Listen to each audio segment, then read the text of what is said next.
পলকের ঝলক গেল, পলকের ঝলক গেল থামিয়ে নেটের চাকা। ওদের ছাড়া দেশটা কেমন লাগে ফাঁকা ফাঁকা, তাদের ছাড়া দেশটা কেমন লাগে ফাঁকা ফাঁকা। কই গেল সেই সংসদেতে মমতাজের গান, কোথায় গেল হযরত বলা শামীম ওসমান।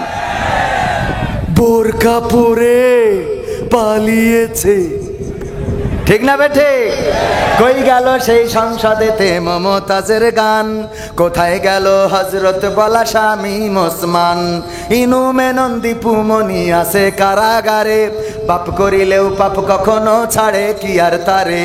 কোথায় গেল স্পিকারে, কোথায় গেল স্পিকারের দৃষ্টি আঁকা বাঁকা, তাদের ছাড়া দেশটা কেমন লাগে ফাঁকা ফাঁকা, ওদের ছাড়া দেশটা কেমন লাগে ফাঁকা ফাঁকা। কোথায় গেল আরাফাত আর ব্যারিস্টার সুমন, কথা বলার সময় তারা করেনি ওজন। গরু বেচছে টেকা দিমু তোমরা খালি খাইলবা, বলতো না বলতো না, তোমরা খালি খাইলবা গরু বেচছে টেকা দিমু। কই গেল সেই আরাফাত আর ব্যারিস্টার সুমন, কথা বলার সময় তারা করে নিয়োজন। মুরগি কবির খাইছে ধরা, জাফর কোথায় আছে, গোপনে কি সেও গেল মোদি দাদুর কাছে। কোথায় গেল এস আলমের, কোথায় গেল এস আলমের কাড়ি কাড়ি টাকা, তাদের ছাড়া দেশটা কেমন লাগে ফাঁকা ফাঁকা, ওদের ছাড়া দেশটা কেমন লাগে ফাঁকা। লাগে না লাগে না? এখন আর আমাদের কাঁদানে গ্যাস নাই, কোনো কিছু নাই, শূন্য হাত ছুটে চললেন সবাই রাজপথে। আর যার হাতে এত ক্ষমতা, এনএসআই, ডিজিএফআই, সেনাবাহিনী, পুলিশ, বিডিআর, আর্মি, নিজের পোশাক উত্তাপ এবং আমার দাদার দেশ থেকে আনাম স্পেশাল সিকিউরিটি ফোর্স কোনো কিছু রক্ষা করতে পেরেছে? পেরেছে? কারণটা কি? কারণ জুলুমের সীমা যখন অতিক্রম করে তখন কার সাহায্য এসে যায়? যখন নীল নদের তীরে দাঁড়ালো মুসা আলাইহিস সালামের সাহাবীরা বলল, ওগো মুসা, বড় বিপদে পড়ে গেলাম, বড় বিপদে ফেলে দিলে, এখন তো আর কোনো রাস্তা নাই, কোন পথে নিয়ে আসলে? কেন, কি হয়েছে? সামনে তো নীল নদ, সামনে তো সাগর, এই পানি কি করে পার হব? এখন হয় পানিতে চুবানি খেতে হবে, না হয় ওই ফেরাউনের সৈন্যবাহিনীর ঘোড়ার পদতলে পৃষ্ঠ হয়ে এই দুনিয়া ছেড়ে চলে যেতে হবে। আল্লাহ রাব্বুল আলামিন মুসা আলাইহিস সালামকে বললেন, লা তাকনাতু মির রাহমাতিল্লাহ। আল্লাহর রহমত এসেছিল নাকি আসে নাই? এসেছিল নাকি আসে নাই? আল্লাহর রহমত আসলো, নদীর মধ্যে রাস্তা হয়ে গেল। যখন নমরুদ বলল, ওগো ইব্রাহিম, তোমার সৈন্যবাহিনী কই? তোমার আল্লাহর সেনাবাহিনী কই? ইব্রাহিম আলাইহিস সালাম বললেন, অপেক্ষা করো। আল্লাহ রাব্বুল আলামিন সৈন্যবাহিনী পাঠালেন, ছোট ক্ষুদ্র ক্ষুদ্র মশা এসে নমরুদের সৈন্যবাহিনীকে ধ্বংস করে দিল। যখন আবাবিল যখন আবু জাহেল, যখন আব্রাহা কাবাঘর ধ্বংস করতে আসলো, তখন আল্লাহর পক্ষ থেকে সেনাবাহিনী দিয়েছে নাকি দেয় নাই? সেই সেনাবাহিনীর নাম কি? আবাবিল। ঝাঁকে ঝাঁকে পাখি প্রেরণ করলেন, আর সেই পাখি কঙ্কর নিক্ষেপ করলো, তাতে করে চর্বিত পশুর ভুসির ন্যায় হয়ে গেল এই আব্রাহার বাহিনী। আর বর্তমান তাদের প্রেতাত্মারা এই বাংলাদেশ ছাড়তে হয়েছে। এই জন্য আমি বলেছি, ওগো আমার ভাইয়েরা, সাহস নিয়ে দাঁড়িয়েছ তাই মুক্ত হয়েছে জমিন, সাহস করে দাঁড়ালে আর একবার কায়েম হয়ে যাবে দিন। ঠিক না বেঠে? হাত উঁচু করে বলেন, ঠিক না বেঠে? সাহস নিয়ে দাঁড়িয়েছ তাই মুক্ত হয়েছে জমিন, সাহস করে দাঁড়ালে আর একবার কায়েম হয়ে যাবে দিন। নয় নয় নয় আর কোনো ভয়, আনতে হবে দিনের বিজয়। নয় নয় নয় আর কোনো ভয়, আনতে হবে দিনের বিজয়, দিনের বিজয়। যারা ভেবেছিল ছাড়বে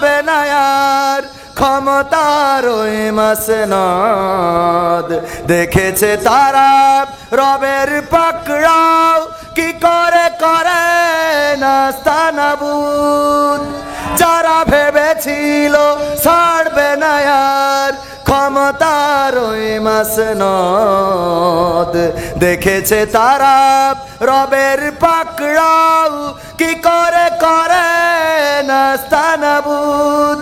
তাই নয় নয় নয় আর কোনো ভয়, আনতে হবে দিনের বিজয়, দিনের বিজয়। মানুষের সাথে যারা করেছে দুশ্মনী, করেছে বাড়াবাড়ি, দেশের বুকে তাদের হয়নি তো জায়গা, যেতে হলো মামার বাড়ি। মানুষের সাথে যারা করেছে দুশ্মনী, করেছে বাড়াবাড়ি, দেশের বুকে তাদের হয়নি তো জায়গা, যেতে হলো মামার বাড়ি। তাই নয় নয় নয় আর কোনো ভয়, আনতে হবে দিনের বিজয়, দিনের বিজয়। কাবা রক্ষাই যেই মহারব পাঠিয়েছিলেন আবাবিল, আজও তিনি দয়াময় তেমনই আছে, বদলেনি তো এক দিল। ঠিক না বে ঠিক? বিশেষ হয় না? কাবা রক্ষায় যেই মহান রব আবাবিল পাঠিয়েছিল, তিনি কি এখন বৃদ্ধ হয়েছেন? নাউজুবিল্লাহ, বৃদ্ধ হন নাই, বয়সও হয় নাই, বরং যেমন ছিলেন তেমন আছে। এখনো যদি কোন মুসলমান রাজপথে ঝাঁপিয়ে পড়ে, যেইভাবে 5ই আগস্টে স্বৈরাচারের পতন হয়েছে, কোরআন বুকে নিয়ে যদি রাজপথে নামতে পারেন, আল্লাহর কসম করে বলি, আগামীর দিন হবে কোরআনের দিন, আগামীর দেশ হবে ইসলামের দেশ।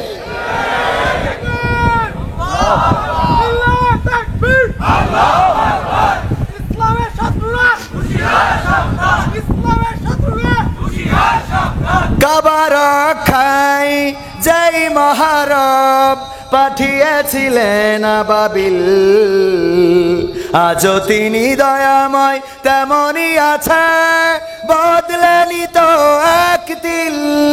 তাই নয় নয় নয় আর কোনো ভয়, আনতে হবে দিনের বিজয়, দিনের বিজয়। সাহস নিয়ে দাঁড়িয়েছ তাই মুক্ত হয়েছে জমিন, সাহস করে দাঁড়ালে আর একবার কায়েম হয়ে যাবে দিন। 1952-তে আমরা রাস্তায় নেমেছিলাম ভাষার জন্য, রক্ত দিয়ে প্রমাণ করেছিলাম এই বাংলাদেশের মাটিকে লাল করতে জানি, সবুজ ঘাসকে রক্তে রাঙাতে জানি, পিচ ঢালা কালো পথকে লাল করতে জানি, কিন্তু মায়ের ভাষার অধিকার ছেড়ে দিতে জানি না। 1971-এ আমরা রাজপথে নেমে প্রমাণ করেছিলাম, ওগো পাকিস্তানি হানাদারেরা, তোমরা দেখে নাও, আমরা লাখে লাখে শহীদ হতে জানি, কিন্তু বাংলাদেশের মানচিত্রের অধিকার ছেড়ে দিতে জানি না। আগস্টে আমরা রাস্তায় নেমেছিলাম, জুলাই থেকে আন্দোলন শুরু হয়েছিল। 35শে জুলাই আমরা বিজয় অর্জন করে দেখিয়ে দিয়েছিলাম, আমরা নিরস্ত্র হতে পারি, তবে আমরা রক্ত দিতে কার্পণ্য বোধ করি না। আমরা রক্তের সাগর ঢালতে জানি, কিন্তু স্বৈরাচারের শাসন মেনে নিতে জানি না।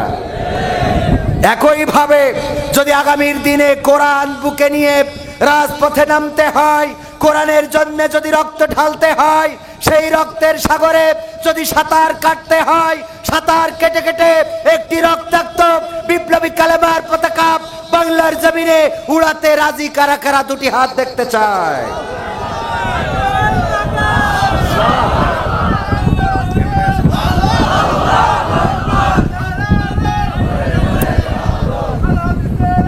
সম্মানিত ভাইয়েরা, অনেক জায়গায় যাওয়ার সুযোগ হয়েছে। আসলে সমস্যাটা হলো, এই জায়গাটা হলো সেই জায়গা যেই জায়গায় বাংলাদেশের সেক্রেটারি জেনারেলের, বাংলাদেশ জামাত ইসলামীর সেক্রেটারি জেনারেলের বাসা। আপনারা কাছে পেয়েছেন তো, এই জন্যই মূল্যায়ন কম। ঠিক না বে ঠিক? কাছের মানুষ বলে মূল্যায়ন কম। এই জায়গায় অন্তত বিপ্লবী চেতনার মানুষের দরকার কম ছিল না বেশি ছিল? স্লোগান যেভাবে দিয়েছেন তাতে স্বৈরাচার পালানো তো দূরের কথা, ওরা তো ঘাড়ের পরে বসবে, কথা কয় না? এই যদি হয় আওয়াজ, এই আওয়াজ দিয়ে ইসলাম কায়েম হবে না, এই আওয়াজ দিয়ে বাতিলের পরাজয় আনা যাবে না, বরং এমন আওয়াজ দিলে বাতিলেরা কাঁধে চেপে আগে ছিল 15 বছরে এবার 30 বছর পার করবে। এই জন্যে অন্তত একটু ফোঁস করার দরকার আছে না নাই? এক সাপ পীরের কাছে গেছে যে একটু মুরিদ করি দেন, আমি আপনার মুরিদ হয়েই জান্নাতে যাইতে চাই। তা বলতেছি তোর কাজই তো হইল মানুষের কামড়ানো আর মানুষের ক্ষতি করা। তা বলছে আপনি যদি মুরিদ করেন কথা দিলাম কারো কামড়াবো না। কয় এটা যদি কথা দিস তাহলে তোরে মুরিদ করতে পারি। ঠিক আছে, জবান দিলাম। পীর সাহেব তারে সবক দিয়েছে, ঠিক আছে এখন তুমি আমার মুরিদ, সকালে বিকালে সন্ধ্যায় জিকির করবা। সাপ যে আপনাদের এই ধান ক্ষেত আছে না, আইলের উপরে জিকির করতেছে। আমার মিজান ভাইয়ের বাড়ির কাজের লোক ভাই গরু পুষেছে, গাভী ঘাস কাটার জন্য গেছে মাঠে, কিন্তু তাড়াতাড়ি করে যাইতে যেয়ে বাড়ি দড়ি ভুলে রেখে চলে গেছে। যে ঘাস কেটে বাঁধবে কি দিয়ে হঠাৎ মনে পড়েছে দড়ি তো আনা হয় নাই। সন্ধ্যা, সূর্য ডুবে গেছে, সন্ধ্যার ওই যে আলো আধারের মধ্যে খুঁজতে খুঁজতে হঠাৎ দেখে আইলের পরে পড়ে আছে। এমন ভাবে মনে করিছে এটা কলার সুবলা, আপনারা কি বলেন, কলার খুসা বা কলার ডেগো বা কলার সুবলা যাই বলেন, এইটা মনে করে ওইটা কায়দা করে দিয়ে ঘাস বাইদে নিয়েতে বাড়ি এসেছে। আইলে ওরা সাপ দিয়ে যদি ঘাস বাঁধে ওর কি ঘাড় আর থাকার কথা? ও ঘাড় ব্যাখ্যা করে নিয়ে যখন খুলে দিয়েছে পীর সাহেবের কাছে যেয়ে বলছে, পীর সাহেব আমি মুরিদ হয়ে বড্ড অন্যায় করে ফেলেছি। কেন? দেখেন দিন ঘাড় আর লেজ আছে, মাথার পাছা তো শেষ। এমন কি করে হলো? মুরিদ বলল আপনি আমাকে বলেছেন কামড় দেয়া যাবে না, আমি যেন মানুষকে কামড় না দিই, কথা দিয়েছি পীর সাহেব কাউরে কামড়াবো না। আইলের উপরে জিকির করছিলাম আপনার কথা মতো সন্ধ্যাবেলায়, আর জিকির করার সময় মিজান ডাক্তারের বাড়ির কাজের লোক তার গাভীর জন্যে ঘাস কাটতে এসে দড়ি বাড়ি থেকে আনে নাই, আর আমারে দড়ি হিসাবে ব্যবহার করেছে। পীর সাহেব বলছে ওগো সাপ তুমি কামড়াবা না, এটা তো আমার কাছে জবান দিয়েছো, কথা ঠিক আছে, কিন্তু যখন তোমার ধরেছে তখন কি একটু ফোঁস করতে পারো নাই? বোঝেননি?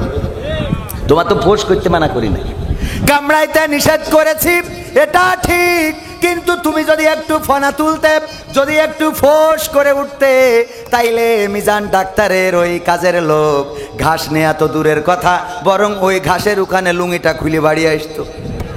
ঠিক না বেঠে? এই জন্য ফোঁস করার দরকার আছে না নাই? ওগো আমার ভাইয়েরা, যদি আমাদের আওয়াজ না থাকে, যদি আমাদের শক্তি সামর্থ্য না থাকে, যেইভাবে স্বৈরাচার শাসন করেছে ইসলামের আলোটাকে মিটিয়ে দিতে চেয়েছিল, তাদের আক্রোশ ছিল কোনো কিছুর পরে নয়, ওদের আক্রোশ ছিল শুধুমাত্র আলেমদের পরে। মিয়া গোলাম পরোয়ার জেলখানায় ছিলেন না? ছিলেন না? এর আগের সেক্রেটারি আমাদের মুজাহিদ আলী আহসান মোহাম্মদ মুজাহিদ বাস্তে কি দিয়েছে? মতিউর রহমান নিজামী, দেলোয়ার হুসাইন সাইদি কোরআনের পাখি, আর বাংলাদেশে যত আলেম ওলামা, মিজানুর রহমান।